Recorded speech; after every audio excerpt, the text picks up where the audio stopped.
How are you all. I hope आप लोग सब अच्छे से होंगे। जैसा कि आप लोग जानते हैं, मेरा नाम अंकिता लाल है और मैं आप लोगों को एनसीईआरटी बायोलॉजी पढ़ा रही हूँ। आप लोगों को ये भी पता है कि हम बहुत ही सक्सेसफुली क्लास 10th में एंटर कर चुके हैं। पार्ट 1 भी अपलोड हो चुका है और अब हम पार्ट 2 में पहुँच गए हैं। पार्ट 1 में हमने क्या किया था, चलो एक छोटा सा क्विक रिविजन करते हैं। हमने देखा था जैव प्रक्रम यानी कि लाइफ प्रोसेसेस में न्यूट्रिशन और डाइजेशन को अच्छे से। थोड़ा सा रेस्पिरेशन बताया था मैंने आप लोगों को कि होता क्या है। आज ह्यूमंस के अंदर जो रेस्पिरेशन है उसको डिटेल में करेंगे। तो क्लास स्टार्ट करने से पहले तो मैं आप लोगों को ये चीज़ बोलना चाहती हूँ कि आई एम सॉरी, जो लास्ट वीडियो थी उसके सेकेंड हाफ में थोड़ा वॉइस का थोड़ा सा आई गेस लो पिच चली गई थी। कुछ माइक का एरर था, कुछ टेक्निकल फॉल्ट था, जिसको मैंने कोशिश की है कि चेक करूं, बट वो वीडियो अपलोड हो गई थी एंड देन इश्यूज़ आ रहे थे। फिर मैंने माइक चेक करवाई तो पता चला माइक में प्रॉब्लम है, तो माइक को मैंने ठीक करवा लिया है। आई होप आज कोई भी ऐसा इश्यू नहीं आएगा और हम एकदम मज़े से पढ़ेंगे। आप लोगों को ये भी पता है कि ये जो चैप्टर्स हैं ये काफ़ी इंपॉर्टेंट है। और सबसे बड़ी बात कि ह्यूमन फिजियोलॉजी जब आप रिवाइज करते हो ना किसी भी एग्जाम के लिए, तो वो सब इस चैप्टर में एक्सेप्ट फॉर जब नर्वस सिस्टम जो है वो मैं आप लोगों को अलग से बताऊँगी। तो बस ये सारी चीज़ें हैं जो आज हम करेंगे। तो बिना टाइम वेस्ट किए स्टार्ट करते हैं, राइट। चलिए, तो जब हम रेस्पिरेशन की बात कर रहे थे तो मैंने आप लोगों को बताया था कि सेलुलर रेस्पिरेशन होता है, हमारी सेल में रेस्पिरेशन होता है। और मैंने आपको ये भी बताया था कि जो हम ब्रीदिंग होता है वो पार्ट ऑफ रेस्पिरेशन होता है, यानी जो हम सांस लेते और छोड़ते हैं, ऑक्सीजन लेते हैं, कार्बन डाइऑक्साइड छोड़ते हैं, ये रेस्पिरेशन का पार्ट है। बट वो रेस्पिरेशन नहीं है। जब भी मैं आपसे पूछूं रेस्पिरेशन क्या है तो लोगों के दिमाग में यही आता है कि सांस लेना, बट वो मेन रेस्पिरेशन नहीं है। रेस्पिरेशन तब होता है ना जो हम बाहर से ऑक्सीजन लेते हैं, उसको यूज़ करके एनर्जी रिलीज करें। यही गेम है रेस्पिरेशन का, एनर्जी रिलीज करना। जो हमने खाना खाया है ना, अब उस खाने के अंदर से एनर्जी को चूस के बाहर निकालना, और ये काम करेगा हमारा रेस्पिरेशन। ठीक है, तो अब रेस्पिरेशन को हम समझेंगे। ह्यूमंस में रेस्पिरेशन की अगर हम बात करें तो ह्यूमन में रेस्पिरेटरी सिस्टम के अंदर क्या आता है, तो उसके अंदर कुछ कुछ चीज़ें आती हैं। चलो मैं आप लोगों को दिखाती हूँ वो फिगर यहाँ पे, सारा का सारा एक डायग्राम के थ्रू, जो एनसीईआरटी की ही डायग्राम है, तो आप लोगों के लिए भी ईजी रहेगा उसको समझना। ये देखिए, हाँ ये रहा। देखिए, रेस्पिरेटरी सिस्टम की जब हम बात करते हैं तो रेस्पिरेटरी सिस्टम शुरू होता है नॉस्ट्रिल से, यानी कि हमारे नाक से ही हवा जाती है ना। हमारे पास 2 छेद है, 2 नॉस्ट्रिल्स हैं जिसके अंदर से हवा जा रही है। उसको हम लोग कहते हैं नासा द्वार अगर हिंदी में बात करें, और इंग्लिश में अगर बात करें तो that is called nasal passage, क्योंकि इसी पैसेज के थ्रू हवा जा रही होती है। ये देखिए, यहाँ से हवा एंटर करी, और ये हवा का मतलब है ऑक्सीजन। हम एटमॉस्फेयर से तो ऑक्सीजन ही ले रहे हैं ना। और मैंने आप लोगों को लास्ट क्लास में एक और चीज़ बताई थी, कभी भी आपसे कोई बोले कि रेस्पिरेशन का एक केमिकल फॉर्मूला के फॉर्म में बताओ कि हो क्या रहा है, तो अगर आपने फोटोसिंथेसिस करी है ना, अगर आपने फोटोसिंथेसिस को अच्छे से समझा है, तो जो फोटोसिंथेसिस में करते हैं उसका उल्टा हो रहा होता है रेस्पिरेशन में। हमने क्या देखा था फोटोसिंथेसिस में कि हम कार्बन डाइऑक्साइड एटमॉस्फेयर से, हम नहीं, प्लांट कार्बन डाइऑक्साइड एटमॉस्फेयर से ले रही थी प्लांट। उसके बाद उसने क्या किया, पानी लिया अपनी रूट्स के अंदर से, जो भी उसको अवेलेबल था, सनलाइट की प्रेजेंस में और क्लोरोफिल की प्रेजेंस में, CHL लिख देती हूँ, क्या बना रहा था, ग्लूकोज बना रहा था, C6H12O6, और ऑक्सीजन रिलीज कर रहा था। यही चीज़ हो रही थी ना। और ये CO2 और H2O को ग्लूकोज बनाने के लिए कुछ एनर्जी चाहिए थी, और वो एनर्जी हमें सनलाइट से मिल रही थी। यही गेम हो रहा था। तो जो रेस्पिरेशन है ना, इसमें इसका उल्टा हो रहा होता है। ये जो ग्लूकोज है, अब ये ग्लूकोज यहाँ आ जाएगा। ये ग्लूकोज अब हमने खाने से ले लिया, ठीक है, हमारे फूड से ये ग्लूकोज आ गया। इसमें हम क्या करते हैं, ऑक्सीजन, ये जो यहाँ पर रिलीज हुआ, ये ऑक्सीजन हमें मिल गया एटमॉस्फेयर से, है कि नहीं, हम सांस लेते हैं उसके द्वारा। अब क्या होगा, ये टूट जाएगा CO2 में, और किस में टूटेगा, CO2 में टूट जाएगा, और साथ ही यहाँ पे आ जाएगा H2O। इसको बैलेंस भी करूंगी, अभी इक्वेशन बैलेंस नहीं है। और ATP, यही एटीपी है वो एनर्जी जो खाना लेते हैं न्यूट्रिशन के थ्रू और डाइजेशन के थ्रू, वो हम इस फूड से निकाल लेते हैं। इसी के लिए पूरा रेस्पिरेशन हो रहा होता है, यही है वो पूरा रेस्पिरेशन। अब ये होता कहाँ पे है? तो ये होता है, जैसा कि अभी हमने देखा सेलुलर रेस्पिरेशन है, तो ये माइटोकॉन्ड्रिया में होता है। ठीक है, माइटोकॉन्ड्रिया एक सेल ऑर्गेनेली है, हमारे सेल्स में होता है, उसके अंदर ये माइटोकॉन्ड्रिया होता है, और ये माइटोकॉन्ड्रिया जो है इसी के अंदर होता है ये पूरा रेस्पिरेशन। सेल तो आप लोग जानते ही हैं, मैंने आप लोगों को बताया था, तो उसके अंदर होता है। लेकिन ये जो ऑक्सीजन है, ये पूरा ऑक्सीजन कैसे आकर एक्ट करेगा फूड पर? ये तभी करेगा ना जब ये ऑक्सीजन पहुंचेगा हमारी बॉडी के अंदर, वहां पहुंचेगा जहां पे इसको एक्ट करना है, यानी माइटोकॉन्ड्रिया में पहुंचेगा। और माइटोकॉन्ड्रिया तक पहुंचने का जो ये पूरा प्रोसेस है, ये इस रेस्पिरेटरी सिस्टम हेल्प करता है। ठीक है, गैसियस एक्सचेंज, यानी रेस्पिरेशन का मेन एम है गैसियस एक्सचेंज करवाना। और ये गैसियस एक्सचेंज जो है वो कौन सा एक्सचेंज है?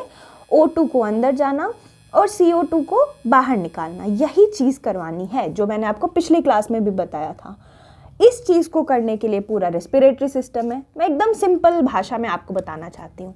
तो मान लो इसका मैं कलर चेंज कर देती हूँ, ब्लू कर देती हूँ। ठीक, यहाँ से ऑक्सीजन आया, ये ऑक्सीजन हमारी नेजल पैसेज से होते हुए फेरिंग्स में जाएगा, फेरिंग्स से लैरिंग्स में जाएगा। और मैंने आप लोगों को लैरिंग्स के बारे में बताया भी था, क्लास 7 में क्वेश्चन भी पूछा था मैंने, जिसमें आपने कमेंट सेक्शन में रिप्लाई भी किया था, and I felt really happy. आप लोग रिप्लाई करते रहें जो भी मैं क्वेश्चंस पूछूं, इससे क्या होता है ना कि मुझे भी अच्छा लगता है आप पढ़ रहे हैं, एंड थोड़ी सी एंगेजमेंट बनी रहती है। तो यहाँ पे आपका पहुँच जाएगा, ठीक है, लैरिंग्स में। लैरिंग्स जो होता है वो वॉइस बॉक्स होता है, मैंने आपको बताया था यहीं से आवाज़ निकलती है, हम जो बोल पा रहे हैं ना लैरिंग्स की वजह से बोल पा रहे हैं। अब क्या होगी, ये एयर पहुंच जाएगी ट्रेकिया में। ट्रेकिया से ये जो दो चीज़ें देख रहे हैं ना, इसको लंग्स कहते हैं। हमारा लंग्स ही है जो जहाँ पे जाके अल्टीमेटली गैसियस एक्सचेंज होगा, यानी जो हमने ऑक्सीजन बाहर से लिया है वो यहाँ से यहाँ पे पहुँचेगा, और यहाँ से ये ऑक्सीजन हमारी सेल्स में चला जाएगा। ठीक है, और जो CO2 हमारी सेल्स में बना था, क्योंकि CO2 हमारी सेल में बन जाता है, वो वापस से बाहर निकल जाएगा। यही चीज़ हो रही है यहाँ पे। ओके, तो इसके लिए अब हमको देखना भी पड़ेगा कि लंग्स में ऐसा क्या है जो ऐसा हो जा रहा है। हिंदी मीडियम वाले भी घबराए ना, आप लोग देखें, ये देखें, नास द्वार, ग्रसनी जो हम फेरिंग्स कह रहे थे, कंठ जो लैरिंग्स जहाँ से आवाज़ आ रही थी, ये आपका हो गया ट्रेकिया। ठीक है, उपस्थित विलय।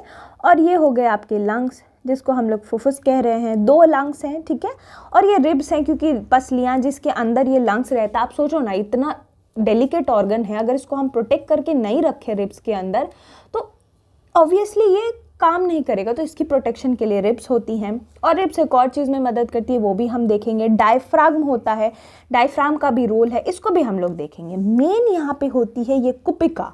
कुपिका मीन्स एल्वियोलाई।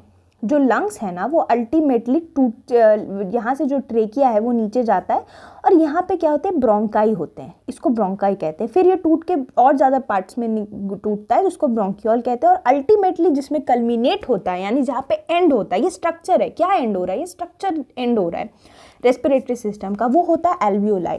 और इसी एल्वियोलाई में होता है आपका गैसेस एक्सचेंज। तो अगर कल को एग्जाम में आपसे पूछा, मतलब मैं ये भी बता रही हूँ कि आपको इसमें से क्या आएगा, आपको एग्जाम में पूछा जाएगा कि where does gases exchange take place. आपके पास हो सकता है ऑप्शन में लंग्स हो, आपके पास ऑप्शन में ब्रोंकाई हो, आपके पास ऑप्शन में हो सकता है नेजल पैसेज हो, और आपके पास ऑप्शन में एल्वियोलाई भी होगा। अगर आपको नहीं मालूम है तो एक नॉर्मल सा इंसान नेजल पैसेज लिख सकता है कि हाँ नाक के थ्रू हवा जा रही है, या ये टिक करके आ सकता है कि लंग्स के अंदर हो रहा हो। बट हमें ना इन डेप्थ जाने की ज़रूरत है, बस इतनी कि आपको ये पता हो कि एल्वियोलाई में हो रहा है। हिंदी मीडियम वाले एल्वियोलाई माने कुपिका, कुपिका में ये चीज़ हो रही है। ठीक है, तो बेसिकली ये वाली चीज़ हो रही है। अब मैं आपको डिटेल बताऊंगी होता क्या है। पहले हम लोग देखते हैं ब्रीद इन ब्रीद आउट। हम क्यों देख रहे हैं ब्रीद इन ब्रीद आउट, क्योंकि इससे भी क्वेश्चन बनता है। मैं वो हर चीज़ आप लोगों को पढ़ाऊंगी जिससे क्वेश्चंस आए, बिकॉज बेमतलब का पढ़ेंगे, पढ़ तो सकते सब कुछ, मैं आपको पूरा डिटेल बता सकती हूँ, लेकिन पता है अगर आपको मैं पूरा डिटेल बताऊँ तो क्वेश्चंस ना सॉल्व नहीं हो पाएंगे, तो फ़ायदा तो है नहीं। तो बस क्वेश्चन सेंट्रिक रहते हैं। ओके, चलो देखो, ब्रीदिंग इन में क्या होता है, जब एयर आती है, ठीक है, एटमॉस्फेयर से ट्रेकिया में आती है, ट्रेकिया से यहाँ लंग्स में आती है, ठीक है, फुफ्फुस में आती है। यहाँ पे क्या हो रहा है, ब्रीद इन, जब आप सांस ले रहे हो तो आप रियलाइज़ करोगे खुद भी, अभी आप मेरे साथ सांस लो जब हम ब्रीथ इन कर रहे हैं तो आपको रियलाइज़ होगा कि आपका जो ये लंग्स है वो बाहर की ओर आ रहा है। आपको खुद फील होगा कि कुछ एक्सपैंड हो रहा है। देख रहे हैं आप किस तरह से लंग्स एक्सपैंड हो रही है। और ऐसा इसलिए एक्सपैंड हो पाता है क्योंकि डायफ्राम नाम का एक स्ट्रक्चर होता है। आपको इस डायग्राम में भी देख सकते हैं, ये रहा डायफ्राम, ये नीचे चला जाता। आप सोचो ना, ये नीचे चला जाएगा तो होगा क्या, स्पेस बन जाएगी, राइट। नीचे चला जाएगा तो ये चीज़ होगी, यहाँ पे स्पेस बन जाएगी ऐसा। ये देखो फूल जाएगा, ये नीचे चला जाएगा तो ये फूल जाएगा जगह। और जब ये जगह फूल जाएगी तो आप सोचो एक सक्शन बन जाएगा। सक्शन का ये मतलब हुआ कि जब आप कोई ड्रिंक पीते हो और आप पाइप डालते हो और आप पाइप से उसको करके ऊपर खींचते हो तो कैसे आज ऊपर आ जाता है, क्योंकि उस पाइप में सक्शन होता है। आप उसमें ऐसा प्रेशर लेवल बना देते हो कि वो ऊपर खींच के आ जाता है। वही सेम चीज़ यहाँ होती है। यहाँ आप ज़्यादा जगह क्रिएट कर देते हो तो फट से ऑक्सीजन अंदर आ जाता है। और जब हम ब्रीद आउट कर रहे होते हैं तो डायफ्राम ऊपर की तरफ चला जाता है। तो अब जो जगह बड़ी हुई थी वो जगह छोटी हो जाएगी। ये देख लो जगह कम हो गई।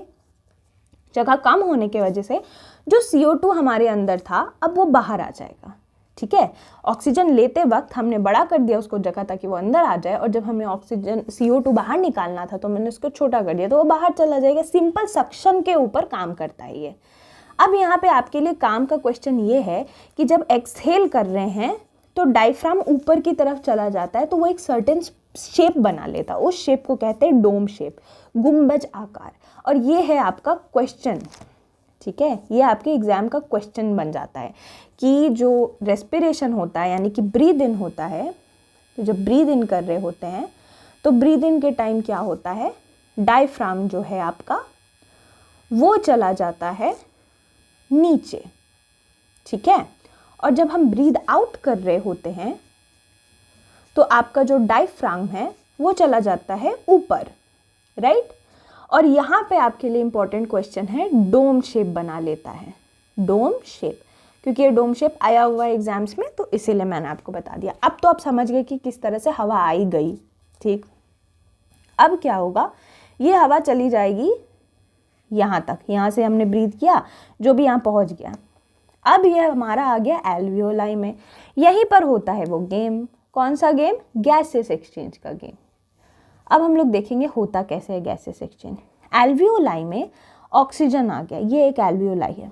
ठीक, ये चलो ये एल्वियोलाई में जो ऑक्सीजन आता है, एल्वियोलाई के बगल में हमारा ब्लड सेल्स का एंडोथीलियम होता है। जब हमने पढ़ा था सर्कुलेशन और जब ब्लड की बात कर रहे थे तो हमने देखा था कि, या जब हम टिश्यू पढ़ रहे थे तो हमने देखा था अलग अलग तरह के टिश्यू होते हैं। तो आपको ये नहीं लगता कि हमारा जो ब्लड सेल्स है, जो हमारी कैपिलरी है, जिसके थ्रू, कैपिलरी मतलब जहाँ से ब्लड बहता है, वो भी किसी चीज़ से तो बना होगा ना, उसकी कोई वॉल तो होगी, कोई तो स्ट्रक्चर होगा। वो स्ट्रक्चर होता है एंडोथीलियम। ये एंडोथीलियम इसीलिए काम का है क्योंकि जब ऑक्सीजन लेकर आते हैं ये एल्वियोलाई से चला जाता है कैपिलरी में। ठीक है, आपको पता है जो ट्रांसपोर्ट होता है वो हमारी सर्कुलेटरी सिस्टम कराती है। ठीक है, जो ट्रांसपोर्टेशन होता है वो हमारे सर्कुलेटरी सिस्टम में होता है। सर्कुलेटरी सिस्टम जो हम पढ़ने वाले, वाहन, जिस तरह से हमारे बॉडी में ट्रांसपोर्टेशन होता है, वाहन होता है, वो हमारे सर्कुलेटरी यानी कि ब्लड के थ्रू, ब्लड ही है जो ये काम करवा रहा होता है।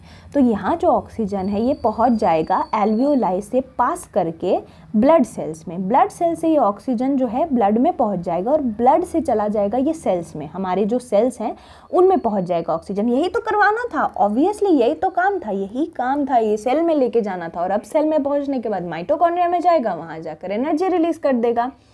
इस चीज़ को करने के लिए एल्वियोलाई ही केपेबल है, क्योंकि एल्वियोलाई की जो वॉल है उसी के बगल में आपकी एंडोथीलियम की वॉल होती है। एंडोथीलियम यानी कि ब्लड की वॉल होती है, और ब्लड में स्ट्रीम में एंटर करवाने के लिए, मतलब ये कि पूरा जो गेम चल रहा था गैसियस एक्सचेंज का, जो गैसियस एक्सचेंज होनी थी वो गैसियस एक्सचेंज हुआ हमारा एल्वियोलाई में।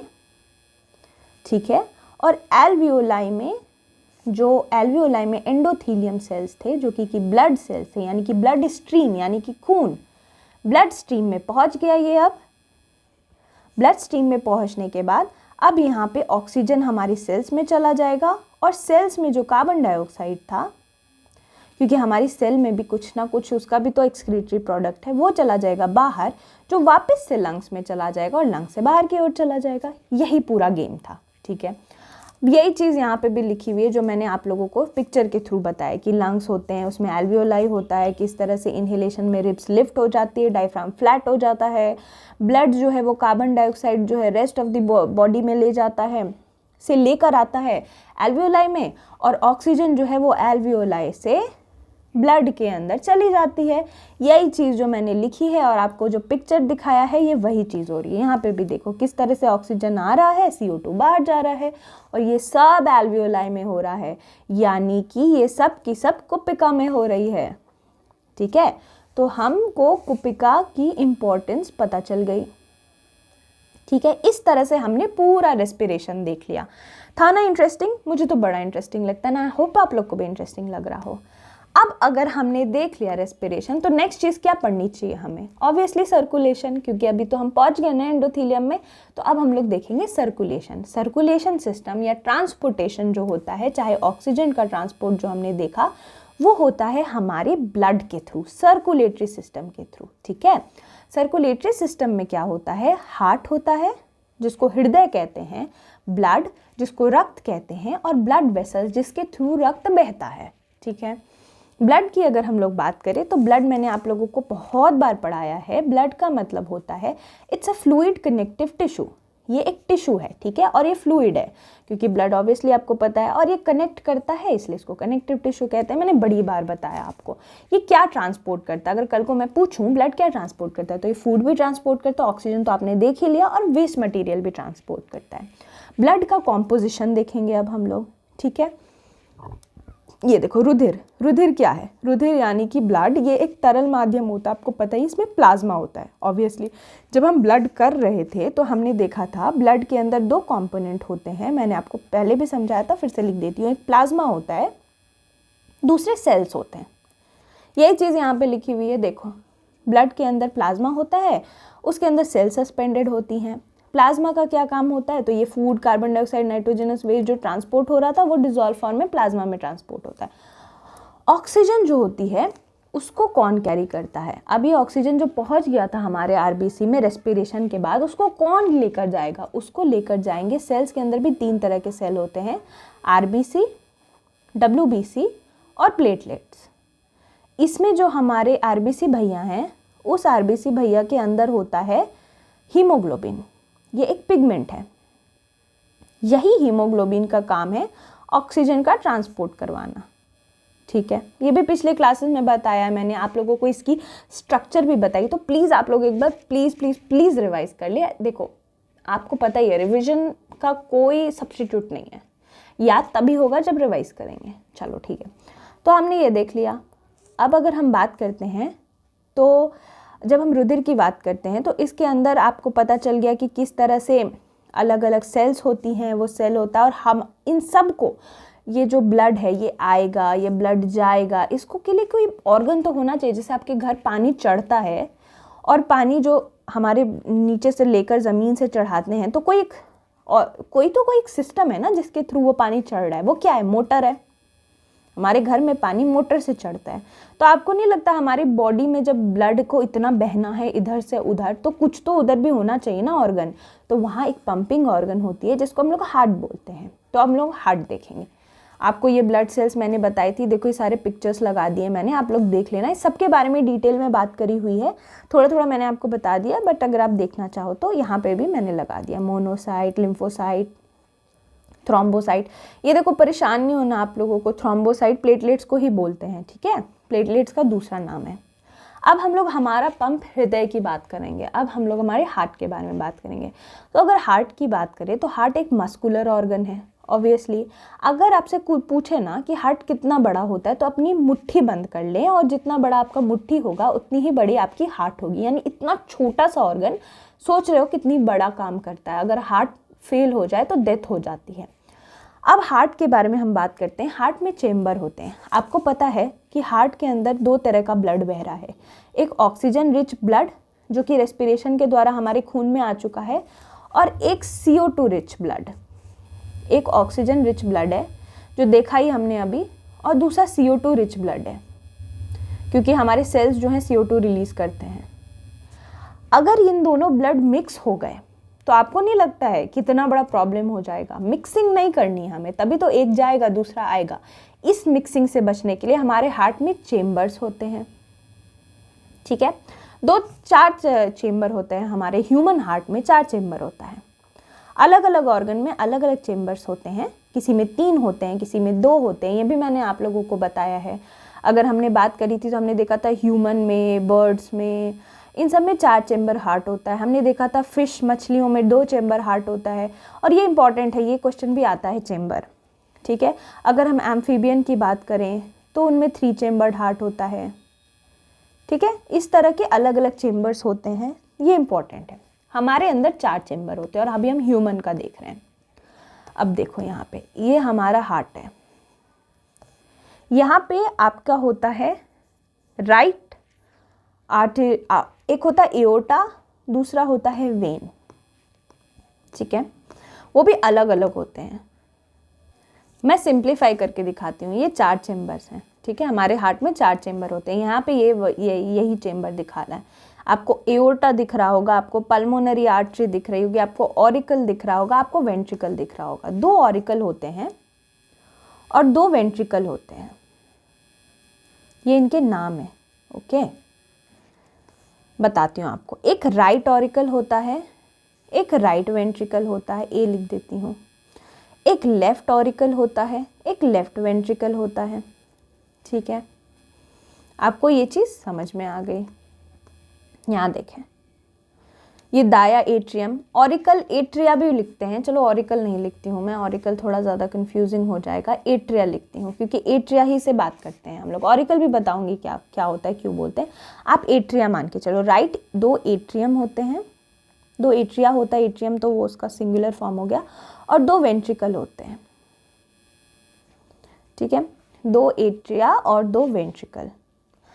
अब क्या होता है, ये जो एट्रिया होता है यहाँ पे आता है आपका ऑक्सीजन रिच ब्लड, और वेंट्रिकल जो है यहाँ पे आपका होता है CO2 रिच ब्लड।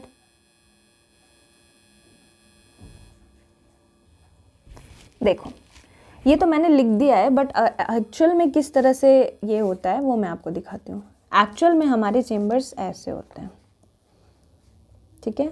सिंपली अगर मैं आपको क्रॉस के थ्रू बताऊं तो ऐसा होता है,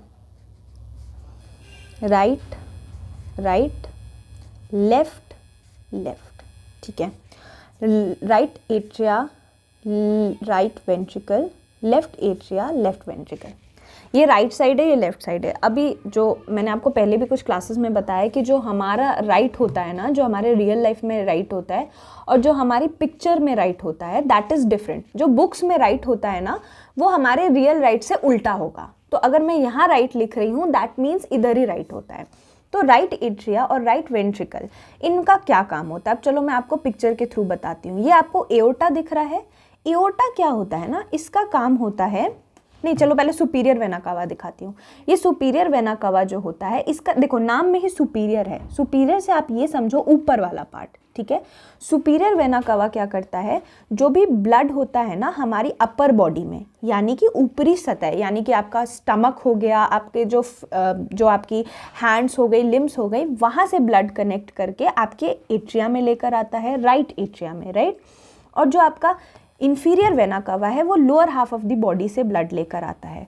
राइट एट्रियम में जैसे ही ब्लड पहुंचता है, तो राइट एट्रियम में ये ऑक्सीजनेटेड ब्लड, ठीक है, एट्रिया में आता है ऑक्सीजनेटेड। और CO2 रिच का मतलब आप समझ जाएंगे डीऑक्सीजनेटेड, ठीक है। ये बस टर्म्स हम यूज़ करते हैं, उसमें कुछ रॉकेट साइंस नहीं है। आप सिंपली यही समझें कि ऑक्सीजनेटेड ऑक्सीजन वाले और डीऑक्सीजनेटेड जिसमें CO2 रिच हो। तो जैसे राइट एट्रियम में ऑक्सीजन पुअर ब्लड आता है हमारी पूरी बॉडी से, वो ड्रेन हो जाता है राइट वेंट्रिकल, यहाँ से नीचे ही गिरेगा, राइट वेंट्रिकल में ही गिरेगा। राइट वेंट्रिकल में क्या होता है, ये जो ब्लड है वो चला जाएगा लंग्स में। लंग्स में जाकर यहाँ पे क्या होगा, ऑक्सीजन फिल हो जाएगी, क्योंकि अभी हमने देखा कि लंग्स से जो है ऑक्सीजन एक्सचेंज होता है और हमारे ब्लड में पहुँच जाता है। तो राइट वेंट्रिकल में अब हमारे ऑक्सीजन रिच ब्लड आ गया। यहाँ से ऑक्सीजन डिवॉइड ब्लड आया था और यहाँ पे ऑक्सीजन रिच ब्लड हो गया। लेफ्ट एट्रियम में जो है वो ऑक्सीजनेटेड ब्लड आएगी लंग्स से, ठीक है। जो हमारे लंग्स में गया वहाँ से ऑक्सीजनेटेड ब्लड आएगा और ये चला जाएगा आपका लेफ्ट एट्रिया से लेफ्ट वेंट्रिकल में। लेफ्ट वेंट्रिकल क्या करेगा, पुश करेगा इस ऑक्सीजनेटेड ब्लड को एओर्टा में, ठीक है। एओर्टा क्या करेगा, इस ब्लड को हमारी पूरी बॉडी में ले जाएगा, यानी ऐसे से स्टार्ट करें, यहाँ से ऑक्सीजन की कमी वाला ब्लड आया, यहाँ पे आकर ये ब्लड जो है वो लंग्स से यहाँ पर इसमें ऑक्सीजन रिच ब्लड आ गया, ये ऑक्सीजन रिच ब्लड जो है वो यहाँ पे गया लेफ्ट एट्रिया, और लेफ्ट एट्रिया से लेफ्ट वेंट्रिकल में गया, और लेफ्ट वेंट्रिकल से हमारी बॉडी में चला गया। ये इस तरह से काम कर रहा है, आप देख सकते हैं, यही चीज़ होती है। यहाँ पे ये जो आप एओर्टा वेओर्टा सुन रहे हो ना, ये कुछ नहीं है, ये एक तरह के आप लोगों के लिए आप मान सकते हैं कि ये एक तरह का चैनल है जिसके थ्रू यहाँ से ब्लड आ रहा है, जा रहा है, यही चीज़ है।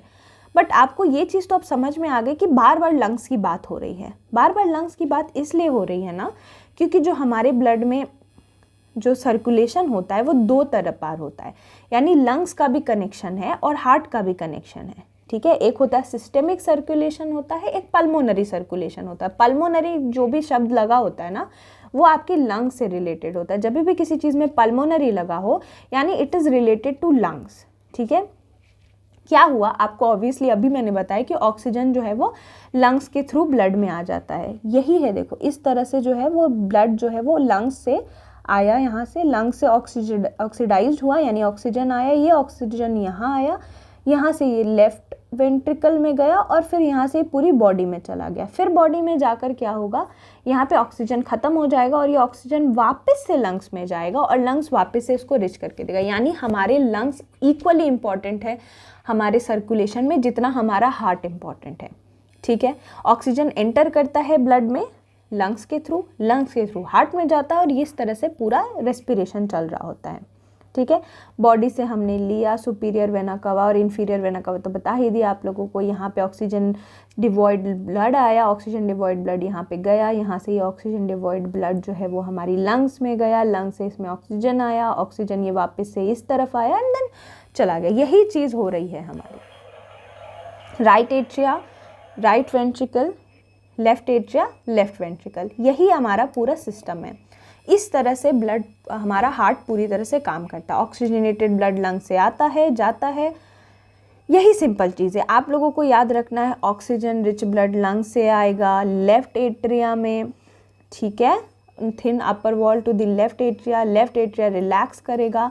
यानी अगर कल को आपसे पूछे कि ऑक्सीजन रिच ब्लड कहाँ आता है, तो आप स्पेसिफिक हो जाओगे लेफ्ट एट्रिया में, ठीक है। लेफ्ट एट्रिया में ऑक्सीजन रिच ब्लड आता है, और जस्ट बिकॉज यहाँ पे ऑक्सीजन रिच ब्लड आता है इसलिए इसकी वॉल थिन होती है, ठीक है, थिन वॉल्ड अपर चेम्बर होता है। नेक्स्ट चेम्बर जो लेफ्ट वेंट्रिकल है ये रिलैक्स कर देता है और ब्लड को पूरा ट्रांसफ़र करा देता है, ठीक। अब क्या होगा, डीऑक्सीजनेटेड ब्लड राइट एट्रिया में आ जाएगा, जो कि मैंने आपको पिक्चर के थ्रू दिखाया था। बेसिकली ऐसे आया, यहाँ से इधर गया, इधर से जाके लंग्स में गया, लंग्स में ऑक्सीजन आया, वापस से लेफ्ट में गया एंड देन पूरी बॉडी में चला गया। ये पूरा सिस्टम चल रहा होता है। अब हमने देख लिया कि वेंट्रिकल, ऑरिकल, ये सारी चीज़ें समझ ली। राइट एट्रियम जब right atria lower chamber, left ventricle, अगर मैं इसको आपको अगर आपको ये थोड़ा कन्फ्यूजिंग लग रहा है तो मैं थोड़ा और सिंप्लीफाई कर देती हूँ आप लोगों के लिए, क्योंकि ये थोड़ा कन्फ्यूजिंग होता है। Let me make a little flow chart sort of thing for you. इस फ्लो चार्ट से आप लोगों के लिए सब कुछ क्लियर हो जाएगा, ज़्यादा सोचना ही नहीं पड़ेगा। ये रहा ब्लड जिसमें ऑक्सीजन नहीं है, डीऑक्सीजनेटेड। कहाँ पर होगा ये, हमारी बॉडी में होगा, ठीक है, ये हमारी बॉडी में अवेलेबल था। ये चला गया आपका राइट एट्रिया में, ठीक है। यहाँ इस पिक्चर को देखो, बिल्कुल कुछ नहीं सोचो, इस पिक्चर को देखो। यहाँ से हमारा जो है वो राइट एट्रिया में, बॉडी से ब्लड जा रहा है ना राइट एट्रिया में गया। राइट एट्रिया में क्या होगा, राइट एट्रिया से ये जो ब्लड है अब वो चला जाएगा राइट वेंट्रिकल में, ठीक है। राइट वेंट्रिकल से ये चला जाएगा लंग्स में। लंग्स में जाकर क्या होगा, यहाँ पे ऑब्वियसली ऑक्सीजन आ जाएगा, रिफिल कर देगा ये ऑक्सीजन से, है ना, क्योंकि इसमें ऑक्सीजन नहीं था। अब यहाँ से ये कहाँ जाएगा, लेफ्ट एट्रिया में। लेफ्ट एट्रिया में पहुँचेगा। लेफ्ट एट्रिया में अब हमारे पास ऑक्सीजनेटेड ब्लड आ चुका है, ठीक है, ऑक्सीजनेटेड ब्लड, क्योंकि इसके अंदर ऑक्सीजन है। यहाँ से ये चला जाएगा राइट वेंट्रिकल में। क्या ऑक्सीजनेटेड ब्लड की बात हो रही है, ऑक्सीजन नुमा, ऑक्सीजन से भरपूर खून, ऑक्सीजनेटेड ब्लड, ये यहाँ से हमारी बॉडी में चला जाएगा।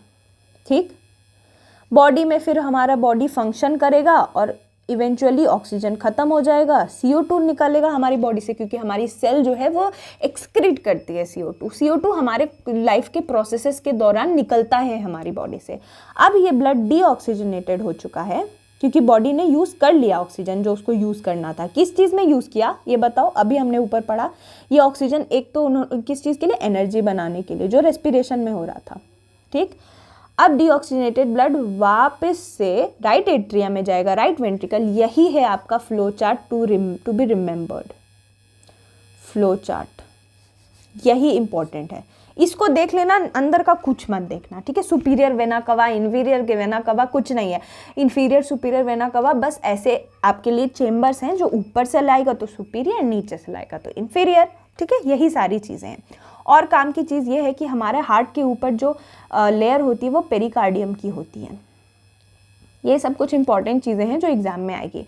एग्जाम में आपसे पूछेगा कि where does oxygenated blood is first taken, तो आप लेफ्ट एट्रिया लगाओगे कि नहीं, क्योंकि आपको इस फ्लो चार्ट के अंदर लेफ्ट एट्रिया दिख रहा है। यही सारी चीज़ें हैं। मैं आप लोगों के लिए कोशिश कर रही हूँ कि एकदम ही सिंपल कर दूँ, कॉम्प्लेक्स नहीं। ये सारी चीज़ें जो थिकर वॉल, थिनर वॉल, ये सब कुछ नहीं स्ट्रेस लेना है इसका। बस ये याद रखें, जिसके अंदर ब्लड आ रहा है, ऑक्सीजन वाला ब्लड आ रहा है, उसके वॉल्स थोड़े से पतले होंगे, और जिसके अंदर ऑक्सीजन रिच ब्लड नहीं आ रहा है उसके वॉल्स थोड़े से मोटे होंगे। सिंपल। ठीक है, और एक और चीज़ कि हमारे जो हार्ट है उसमें वॉल्व्स होते हैं। ठीक है, वॉल्व बेसिकली वो हुआ जो आपके ब्लड को वापस फ्लो ना करने दे, यानी गेट मान लो। वॉल्व को क्या मान लोगे आप, गेट मान लोगे, जो बंद हो जाएगा। अगर आप ऑक्सीजन वाला ब्लड यहाँ लेकर आ रहे हो और वो वापस चला गया हमारे बॉडी में, तो कोई मतलब नहीं बनता ना रेस्पिरेशन का। तो ये वॉल्व ही है जो वो रोकेंगे ताकि वापस ना चला जाए। सिंपल सी चीज़ है। ठीक है, अलग अलग वॉल्व होते हैं हमारे हार्ट में, तो वही वॉल्व मैं आपको लिखवा देती हूँ क्योंकि ये आप लोगों के लिए एग्जाम का मटेरियल है। एक होता है ट्राइकस्पिड वॉल्व, एक होता है बाइकस्पिड वॉल्व। ठीक है, इसको वॉल्व कहते हैं। वॉल्व यानी कि गेट है। ये कौन से वॉल्व है और कहाँ प्रेजेंट होते हैं, यही है आपका एग्जाम का क्वेश्चन। ट्राइकस्पिड वॉल्व जो होता है वो आपका होता है, यहाँ पे अच्छे से लिख देती हूँ, यहाँ तो जगह ही नहीं बची, आई एम सो सॉरी। ये देखिए यहाँ पे ट्राइकस्पिड वॉल्व, ठीक है, यहाँ पे बाइकस्पिड वॉल्व। अब मैं बस बता देती हूँ इसकी लोकेशन कहाँ है, क्योंकि ये अगर थोड़ा और हाई लेवल जाना चाहेगा ना BPSC या कोई और एग्जाम्स, तो ये यही आपसे पूछेंगे। ठीक है, ट्राइकस्पिड वॉल्व होता है आपका राइट एट्रिया और राइट वेंट्रिकल के बीच में, और बाइकस्पिड वॉल्व जो होता है वो आपका प्रेजेंट होता है लेफ्ट एट्रिया और लेफ्ट वेंट्रिकल के बीच में।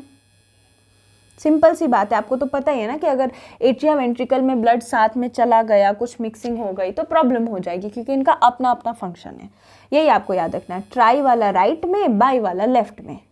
ठीक है, ये आप याद रखेंगे, ये इंपॉर्टेंट है, वॉल्व्स इंपॉर्टेंट है। अब हमने देख लिया circulation of blood in humans. Circulation of blood in other organism भी देख लेते हैं। जैसे हम बर्ड्स और मैमल्स हैं ना, हम लोग को बहुत एनर्जी चाहिए होती है, और हम लोग को एनर्जी इसलिए चाहिए होती है क्योंकि हम अपना बॉडी टेम्परेचर मेंटेन करके रखते हैं। हमको हमारे जैसे जो ऑर्गन्स होते हैं ना, हम लोग होम्योस्टेसिस में रहते हैं, और होम्योस्टेसिस की वजह से हमारा बॉडी टेम्परेचर, एक इंटरनल टेम्परेचर मेंटेन्ड होता है। जैसे आपको मैंने पहले भी बताया, हमारा एक इंटरनल टेम्परेचर होता है 37 डिग्री सेल्सियस के अराउंड हमारा इंटरनल टेम्परेचर मेंटेन्ड होता है, और ये हमेशा मेंटेन रहेगा। चाहे आप ठंडी जगह में जाओ चाहे आप गर्म जगह में जाओ, आपका ये टेम्परेचर इतना ही रहेगा। बट कुछ ऑर्गेनिजम्स होते हैं ना, जैसे कि कोई लिजर्ड की एग्जाम्पल ले लो, कोई छिपकली ले लो, ठीक है, इनका ना बॉडी टेम्परेचर, ये कोल्ड ब्लडेड होते हैं। कोल्ड ब्लडेड, हम लोगों को वार्म ब्लडेड भी कहते हैं। वार्म ब्लडेड, वार्म का मतलब ये नहीं कि हमारा खून गर्म है, वार्म ब्लडेड का ये मतलब होता है कि हम अपना टेम्परेचर मेंटेन करके रख सकते हैं। ठीक है, कोल्ड ब्लडेड नहीं कर सकते। तो ये जैसा एटमॉस्फेयर का टेम्परेचर होता है ना, उस हिसाब से एटमॉस्फेयर में ढलते हैं, एटमॉस्फेयर के हिसाब से। और इनके साथ प्रॉब्लम है ना कि जब एक्सट्रीम टेम्परेचर कंडीशंस आ जाएंगे ना, एक्सट्रीम टेम्परेचर हो गया, मान लो बहुत ठंडा बहुत गर्म, तो ये सर्वाइव नहीं कर पाते हैं। सर्वाइवल इज़ डिफ़िकल्ट क्या कर ही नहीं पाते। बट हमारे बारे में देखो ना, हम अगर साइबेरिया में भी जाएंगे तो हम सर्वाइव कर लेंगे, क्योंकि हम अपना कांस्टेंट टेम्परेचर मेंटेन करते हैं। मेंटेन कांस्टेंट टेम्परेचर, ठीक है, कांस्टेंट टेम्परेचर मेंटेन करते हैं। अब आप सोचो अगर हमें कांस्टेंट टेम्परेचर मेंटेन रखना है, जो कि ह्यूमंस में 37 डिग्री के अराउंड है, तो हमें एनर्जी लगेगी कि नहीं? यही एनर्जी जो है वो हम लोगों को फूड से मिलता है, ब्लड के सप्लाई से मिलता है, जो हमारा अभी प्रोसेस हमने देखा रेस्पिरेशन के दौरान मिलता है। ऊपर मैं आपको चेम्बर्स बता रही थी, ये यहाँ देखो लिखा भी हुआ है कि एम्फीबियन में 3 चेम्बर्ड हार्ट होती है, फिशेस में 2 चेम्बर्ड हार्ट होता है। एक और एग्जाम का ट्रिविया बता देती हूँ आपको, ये कुछ एग्जाम्स में आ जाएगा। ऐसे तो देखा जाए तो रेप्टाइल्स में 3 चेम्बर्ड हार्ट होता है, 3 चेम्बर होते हैं, ठीक है। पर एक एक्सेप्शन है, ये मैंने पिछली क्लास में भी आपको बताया था, बट फिर से बता देती हूँ जब हमने 7-8 में करा था इसको। एक्सेप्शन ये है कि क्रोकोडाइल्स जो होते हैं ना, उनमें 4 चेम्बर्ड हार्ट होता है, जो कि ट्रू 4 चेम्बर नहीं है। एक वहाँ पे सेप्टम होता है जो उसको ऐसा लुक दिलवाता है कि वो देखने में 4 चेम्बर्ड लगता है, स्यूडो 4 चेम्बर्ड है। लेकिन इस वजह से हम सेप्टम की वजह से इसको हम 4 चेम्बर्ड भी बोल देते हैं, पर 4 चेम्बर्ड एक्चुअली ह्यूमंस और बर्ड्स में ही होता है, ठीक। ये आपने देख लिया। अब हार्ट कर लिया है तो थोड़ा सा ब्लड प्रेशर देख लेते हैं। जब हम ब्लड प्रेशर मेजर करवाने जाते हैं तो हम देखते हैं कि 120/80 अगर किसी का ब्लड है तो ये तो परफेक्ट ही हो गया ब्लड प्रेशर, परफेक्ट बीपी हो गई। जो कि कम होता है, आप 10 अप एंड डाउन कर लो, 110/75 या फिर 118/70, इस तरह का अगर बीपी है तो मतलब वो इंसान नॉर्मल बीपी रेंज में है। बट ये बहुत हाई हो जाए, 140/80 हो जाए, यानी कि अगर ऊपर वाला या नीचे वाला, दोनों डिवीजन के ऊपर नीचे वाला नंबर ज़्यादा कम एक्सट्रीम्स में चला जाए तो आप समझो कि बीपी हाई या लो है। हाई बीपी भी अच्छी नहीं होती, लो बीपी भी अच्छी नहीं होती। और इसको हम मेजर किससे करते हैं? तो इसको हम मेजर करते हैं एक इंस्ट्रूमेंट से जिसका नाम है स्फिग्मोमैनोमीटर, और ये आ जाता है आपके एग्जाम्स में। हिंदी मीडियम वाले भी आप लोग देख सकते हैं कि किस तरह से जो हम रक्त दाब देखते हैं, यानी कि ब्लड प्रेशर देखते हैं, वो रुधिर में देखा जाता है, और किस तरह से समान प्रकुचन दाब लगभग 120 और अनुशिथिल दाब जो है वो 80 mm होता है। ओके, ये आप लोगों को समझ में आ गया। और वही स्फिग्मोमैनोमीटर से ही यहाँ पे भी चेक, मतलब हिंदी में भी स्फिग्मोमैनोमीटर ही कहते हैं इसको, ठीक है। तो 120/80 में 120 क्या होता है?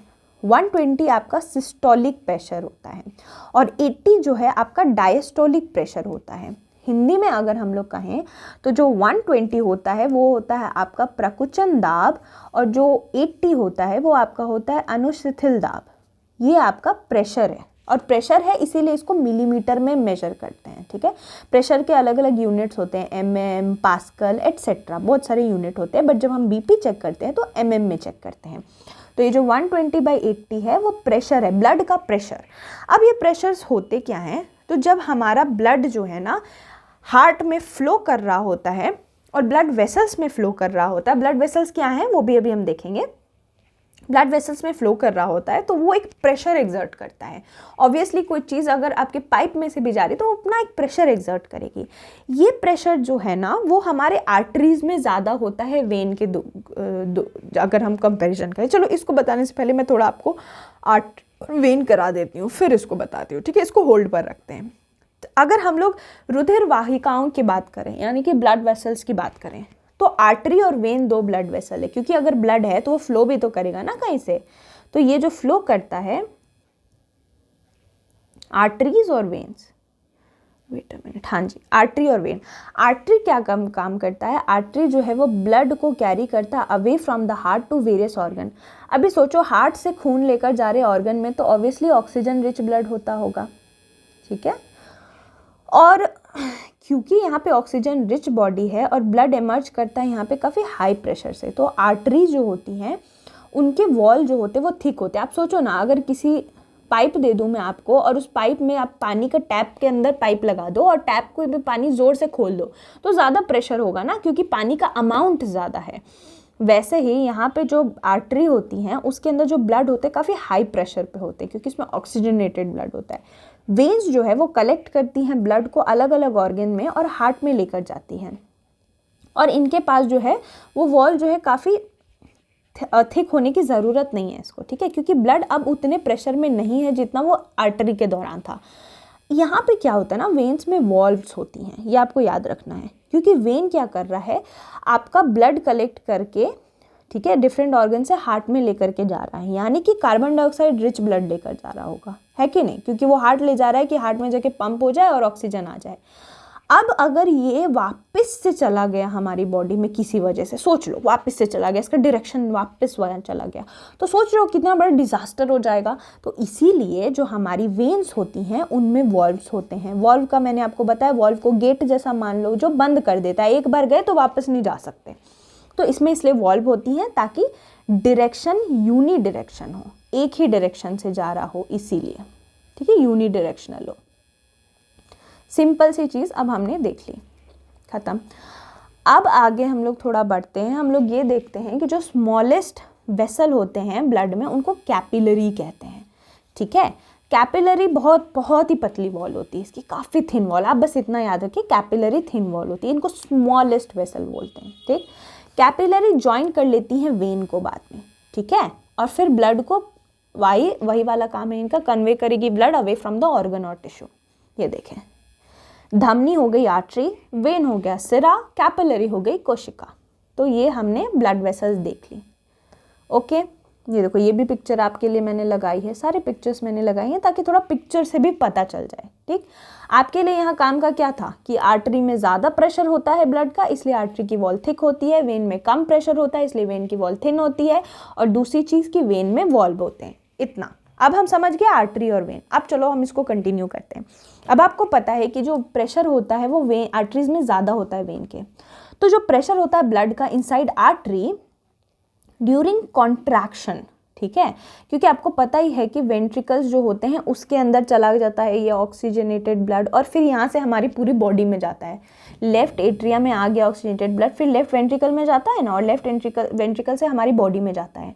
तो जो वेंट्रिकल है यहाँ पे प्रेशर काफ़ी हाई होगा, इसको सिस्टोलिक प्रेशर बोलते हैं, ठीक है, आर्टरी में। और वही जब ये रिलैक्स फेज में होगा, वेंट्रिकुलर डायस्टोल बोलते हैं उसको डायस्टोलिक प्रेशर कहते हैं, और यही होता है 120/80, यानी जो ऊपर है दैट इज सिस्टोल और जो नीचे है दैट इज डायस्टोल। हिंदी में कहें तो ऊपर वाला हो गया प्रकुचन और नीचे वाला हो गया अनुशीलन। आपको ये नंबर याद रखना 120/80, आपको स्फिग्मोमैनोमीटर याद रखना, आपको ये याद रखना ऊपर वाले को क्या कहते हैं, नीचे वाले को क्या कहते हैं, और इस तरह से आप पूरा ब्लड प्रेशर समझ जाएंगे। हमने ट्यूब्स भी देख ली। अब हम लोग ट्रांसपोर्टेशन इन प्लांट्स देखेंगे, पादपों में परिवहन। हमने अभी एनिमल्स में देख लिया। देखो एनिमल्स, प्लांट्स जो होते हैं, जो पादप होते हैं, उनमें जो परिवहन होता है दैट इज ट्रांसपोर्टेशन, वो होता है जाइलम और फ्लोएम के वजह से। और ये क्या है, ये वैस्कुलर टिश्यू है। जब हम 9th क्लास की सेकेंड चैप्टर टिश्यू कर रहे थे तो मैंने आपको पूरा इसका स्ट्रक्चर बताया था, तो एक बार प्लीज़ उसको रिवाइज कर लें। और जो जो अभी तक हमने पढ़ा है ना, उस सब का कल्मिनेशन है ये चैप्टर। तो अगर आप रिवाइज करते रहेंगे, जो जो मैं आपको बताती रहूँगी, तो आप लोगों के लिए बहुत ईजी होगा। अभी ख़त्म करके रख लो साइंस, ठीक है। तो जब हम बात करते हैं हाईली डिफ्रेंशिएटेड प्लांट्स की, जाइलम और फ्लोएम की बात करते हैं, तो प्लांट जो है वो आपको पता है प्लांट बड़े सिंपल हैं। वो CO2 लेकर के फोटोसिंथेसिस करवा देते हैं और बाद में उसको खाने लायक ग्लूकोज वगैरह बना देते हैं। ये तो आपको पता चल ही गया। अब क्या होता है, अगर प्लांट को फोटोसिंथेसिस करनी है तो उसको CO2 भी चाहिए और उसको पानी भी चाहिए। ये पानी कहाँ से आएगा, तो ये पानी जाइलम से आएगा। पानी जाइलम से कैसे आता है कि जो मिट्टी होती है उसमें पानी है, रूट्स जो होते हैं वो मिट्टी में लगे हुए होते हैं, और जाइलम नाम का जो टिश्यू होता है ये पानी खींचता है और फिर वो सारी जगह पहुंचा देता है। फ्लोएम का काम क्या होता है, जो फोटोसिंथेसिस के दौरान खाना बना है वो खाना जो है वो सिंथेसाइज कराएगा और लीफ से दूसरे पार्ट ऑफ प्लांट में ले जाएगा। यही चीज़ है, जैसे जाइलम उत्तक का क्या काम है, जरूर से पानी लेकर जाना, और फ्लोएम उत्तक का काम है जो खाना बना है, जैसे सुक्रोज वगैरह जो भी फ्लोएम में खाना बने हैं वो चीज़ें। ये आपको समझ में आ गई। ये देखो, ये मैंने पिक्चर लगाई है, किस तरह से नीचे रूट से जो पानी आया वो जाइलम ने कैरी किया, कैरी करके वो ले करके गया पत्तों में जाकर इससे फोटोसिंथेसिस होगी, ठीक है। और जो फूड बना फोटोसिंथेसिस के दौरान, ये फूड देखो किस तरह से वापस जा रहा है प्लांट के दूसरे पार्ट में, और ये फूड बाद में यूटिलाइज हो जाएगा प्लांट में, है कि नहीं, प्रकाश संश्लेषण जो कि फोटोसिंथेसिस है उसके दौरान खाना बन गया। तो यही चीज़ जाइलम फ्लोएम आपको याद रखना है। यूनिडायरेक्शनल, बाई डायरेक्शनल सब डिटेल में बताया है मैंने, तो टिश्यू चैप्टर एक बार रिवाइज कर लें आप लोग, ठीक। ट्रांसपोर्टेशन ऑफ वाटर होता है जाइलम के थ्रू, ठीक है। उसके पार्ट्स होते हैं जाइलम के, वो भी एक बार आप लोग देख लेंगे, 4 पार्ट होते हैं जाइलम के, इवन फ्लोएम के भी 4 पार्ट होते हैं, तो एक बार आप उसको रिवाइज कर लें। मैं यहाँ बता सकती हूँ बताने के लिए, but I want you guys to revise, क्योंकि ये वो चीज़ ना और अच्छे से आपके रिवाइज हो जाएगी। 2x पर सुन लेना। तो जाइलम के भी अलग अलग पार्ट होते हैं, टिश्यू में देखा था। यहाँ मैं बता देती हूँ जाइलम का क्या काम है।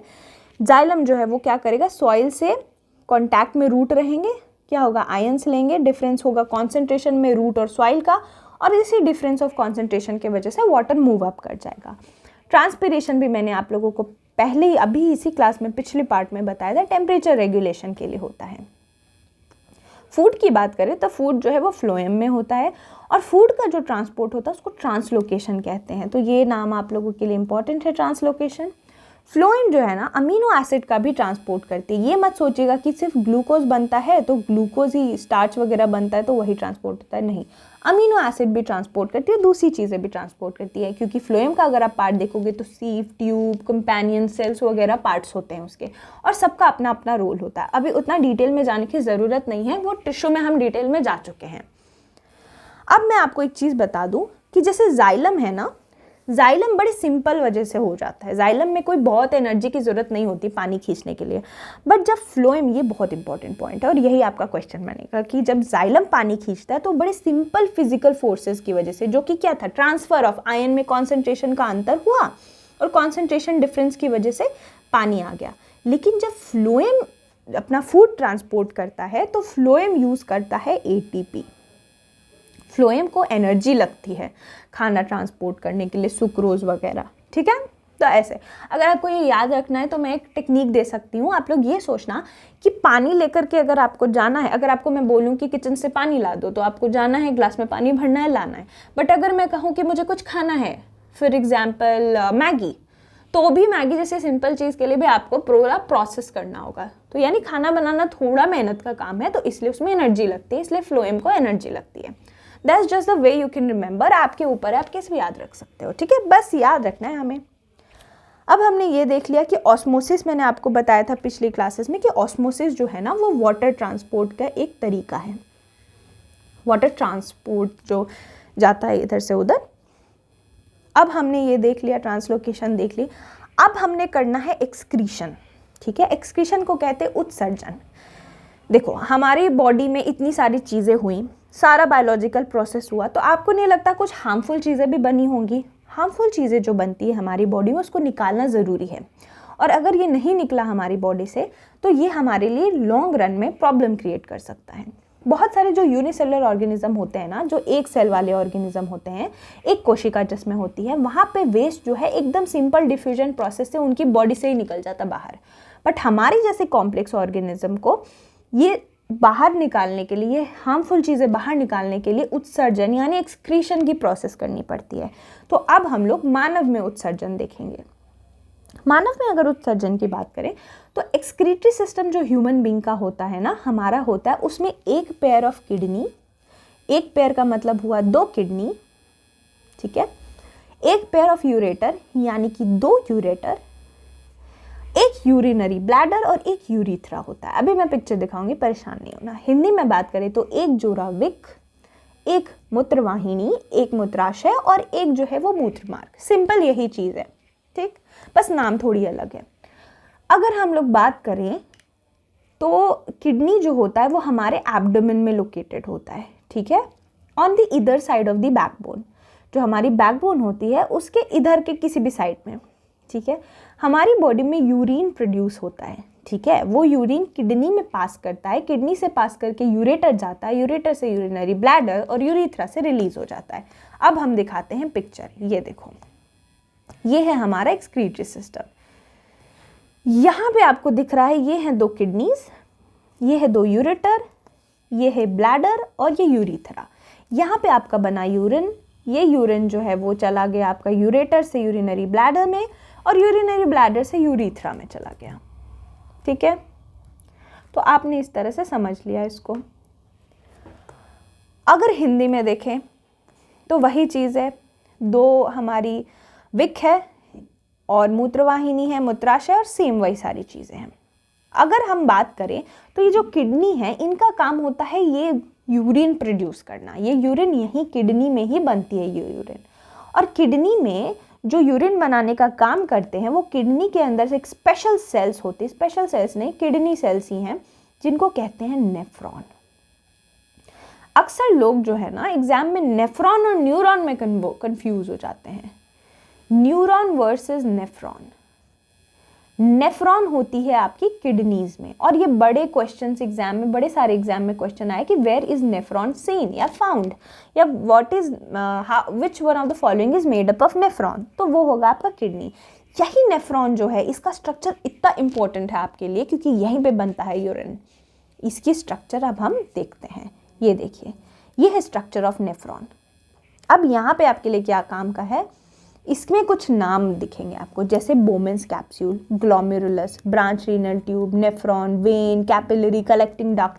हिंदी में भी यही सारी चीज़ है, विक धमनी की शाखा, विक धमनी और ग्लोमेरुलस, यही सारी चीज़ें। होता क्या है देखो मैं बताती हूँ।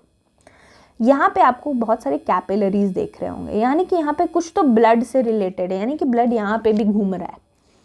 यहाँ क्या होगा, ये जो बोमेन कैप्सूल आपको दिख रहा है, ये जो रीनल आर्टरी दिख रही है, यहाँ पे हमारा पहुँचता है एक्सक्रीटरी सब्सटेंस। ये यहाँ से नीचे जाता है, लूप ऑफ हेनले बोलते हैं इसको। ये जो आपको दिख रहा है ना लूप ऑफ हेनले, इतना डिटेल में नहीं बताया गया है यहाँ बिकॉज अभी आपके लिए इतना ही यूजफुल है। आप ये सारी चीज़ें देखोगे ना बोमेन कैप्सूल, आपसे एग्जाम में ज़रूर ऐसे क्वेश्चन पूछेंगे, where is glomerulus found, where is Bowman's capsule seen, आपसे बस इतना ही पूछेंगे। अगर आपको ये भी याद रह गया ना ग्लोमेरुलस और ये बोमेन्स कैप्सूल किधर है, काम हो जाएगा। बट मेरा काम है आप लोगों को अच्छे से बताना कि हो क्या रहा है।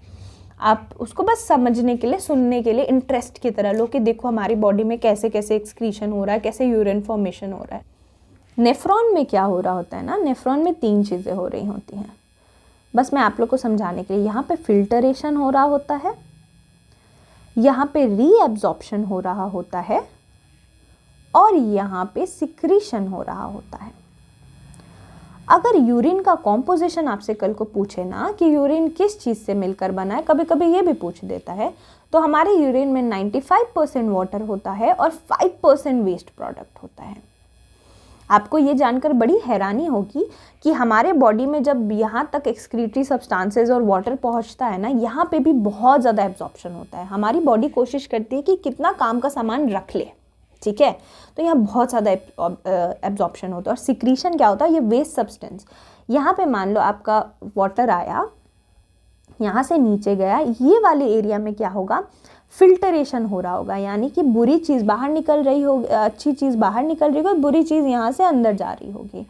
यहाँ पे रीएब्जॉर्ब भी होता रहता है। यहाँ पे जो चीज़ काम की है, होता है ना कभी गंदगी में भी, कूड़े में भी कुछ काम का मिल जाए, उसको वापस से ले लेते हैं। एंड देन सिक्रीशन हो रहा होता है, बाइल वगैरह इसमें डाल रहे होती है हमारी बॉडी जो काम का नहीं है, और फिर अल्टीमेटली ये पूरा यूरिन बना देता है, और ये यूरिन जो है उसको हम बाहर निकाल देते हैं, ठीक है। जो नाइट्रोजनस वेस्ट होता है ना हमारे यूरिन में, वो अलग अलग चीज़ें हो सकती हैं। यूरिन में आपका अमोनिया, ठीक है, यूरिन में आपकी यूरिक एसिड, ठीक है, यूरिक में क्रिएटिनिन, ये सारी चीज़ें होती हैं।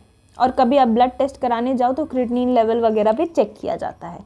ये सब भी एक लेवल में होना चाहिए। अगर कुछ भी ऊपर नीचे हुआ ना, मतलब आपकी बॉडी सही से काम नहीं कर रही है। तो इस तरह से एक्सक्रीटरी स्ट्रक्चर का आपको पता चल गया। ये पूरा प्रोसेस एक्सक्रीशन हो रहा था। अब आपने ये सारे जो, मैं आपको चाहूँ तो ये बता सकती हूँ बोमेन कैप्सूल क्या करता है, ग्लोमेरुलस क्या करता है, किस तरह से रीअब्जॉर्प्शन होता है, बट यारो उतना काम का है नहीं, ठीक है। और इतना पढ़ना ही क्यों, जब मतलब आपके कुछ तो टारगेट हो ना, तो मैं आप लोगों को वो सारी चीज़ें बताऊँगी, और जहाँ ज़रूरत होगी वहाँ ज़रूर बताऊँगी, उससे ज़्यादा बताऊँगी। तो इस तरह से आपने देख लिया एक्सक्रीशन इन ह्यूमंस। अगर हम प्लांट्स में एक्सक्रीशन की बात करें, यानी कि पादप में उत्सर्जन की बात करें, तो प्लांट ना बहुत सारे टेक्निक्स यूज़ करते हैं वेस्ट हटाने के।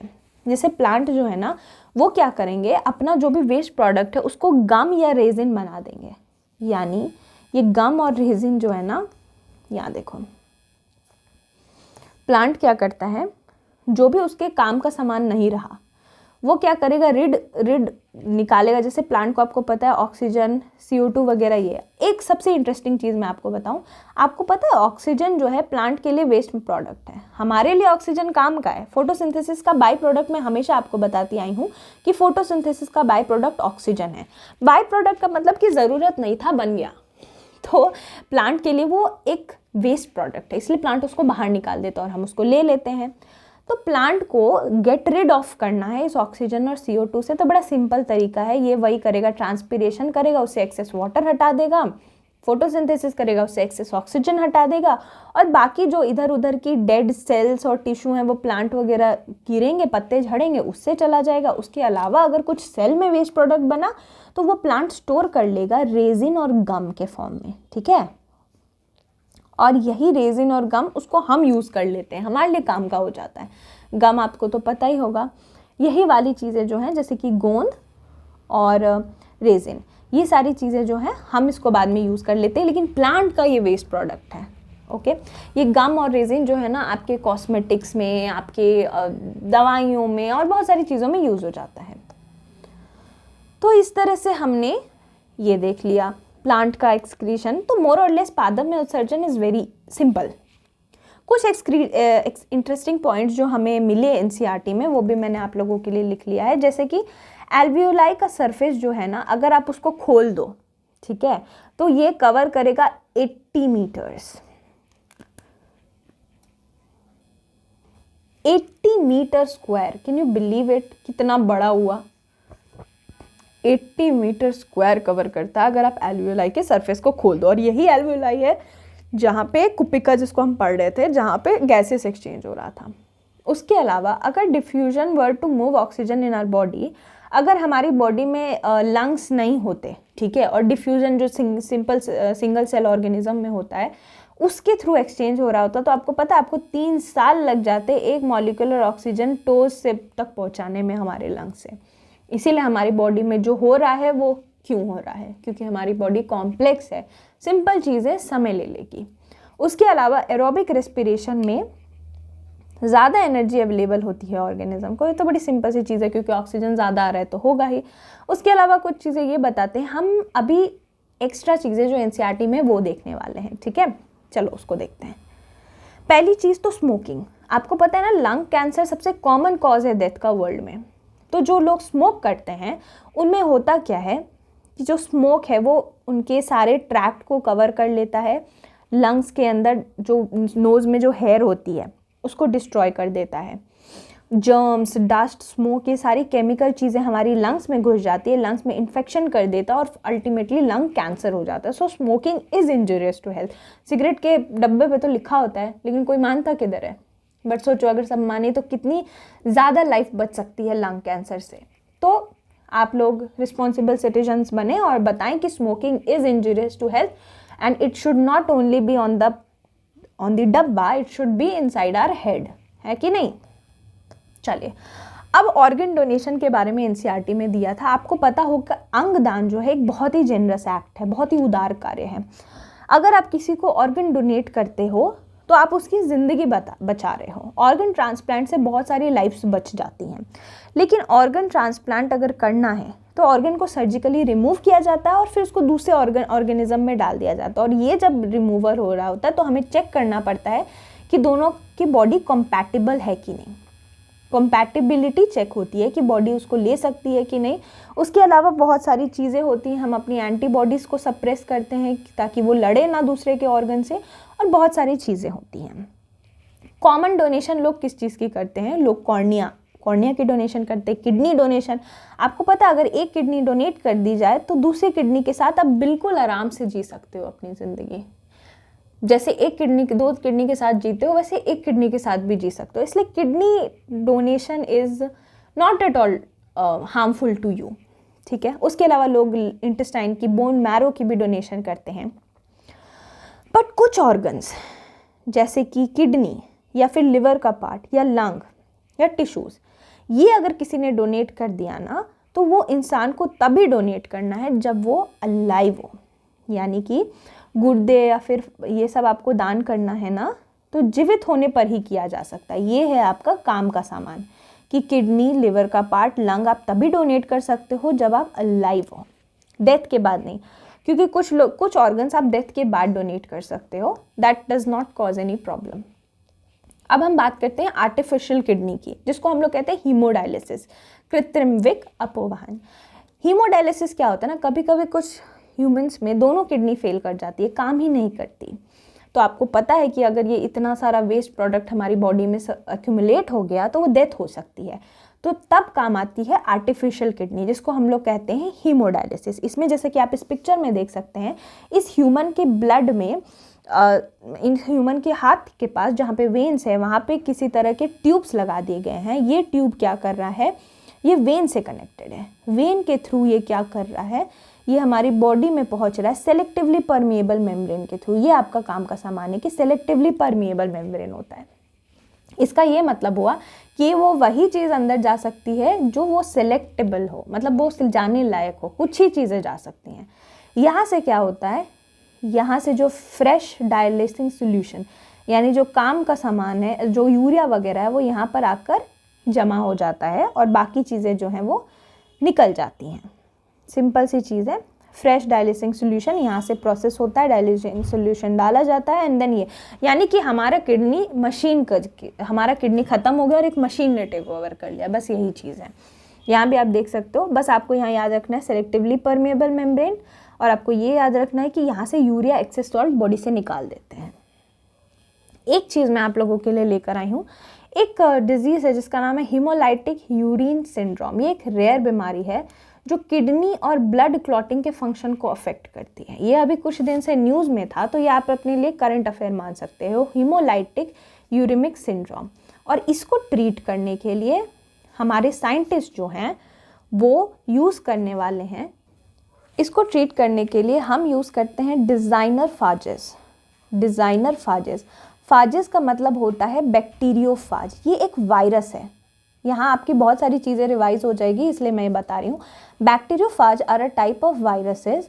ये जो होते हैं ये क्या करते हैं, ये एक सेलेक्टिव बैक्टीरिया पे एक्ट करते हैं, सेलेक्टिव बैक्टीरिया के अंदर एक्ट करते हैं और उनकी डेथ कर देते हैं। तो जब आप लेबोरेटरी में कोई फाज बनाओ जो एक लाइव नेचुरल बैक्टीरियोफाज जो यानी कि वायरस है जिसकी तरह दिखता है, तो जब उसको आप जेनेटिक इंजीनियरिंग के टेक्निक के दौरान बनाओ तो उसको हम कहते हैं डिज़ाइनर फाजेस। ठीक है, ये डिज़ाइनर फाजेस जो हैं वो क्या करेंगी, जाकर के एक्ट करेंगे उन बैक्टीरिया पे जो ये हीमोलाइटिक यूरिन सिंड्रोम क्रिएट कर रहे हैं, और उसका ट्रीटमेंट पॉसिबल है। तो आप देख सकते हैं किस तरह से हमारा साइंस इतना एडवांस कर चुका है कि हम ये सारी चीज़ें भी अब लैबोरेटरी में बना सकते हैं। So science and tech is very interesting, और साइंस एंड टेक तो मुझे बहुत पसंद है और आप लोगों को भी काफ़ी इंटरेस्ट आता होगा। तो जब भी हम कुछ चीज़ें पढ़ते हैं ना उसको कोरिलेट करके पढ़ा करें। जब भी आप न्यूज़पेपर पढ़ते हैं और उसमें कोई डिजीज़ दिखती है तो बायोलॉजी में जो भी पढ़ा है उसको कोरिलेट करके करें, तो आपको कुछ भी रटना नहीं पड़ेगा और everything will become very easy. तो इस तरह से हमने ये पूरा क्लास 10 का चैप्टर 1 जिसके अंदर इतनी सारी चीज़ें थी ये सारी कर ली हमने। हर एक लाइफ प्रोसेस हमने देख लिया।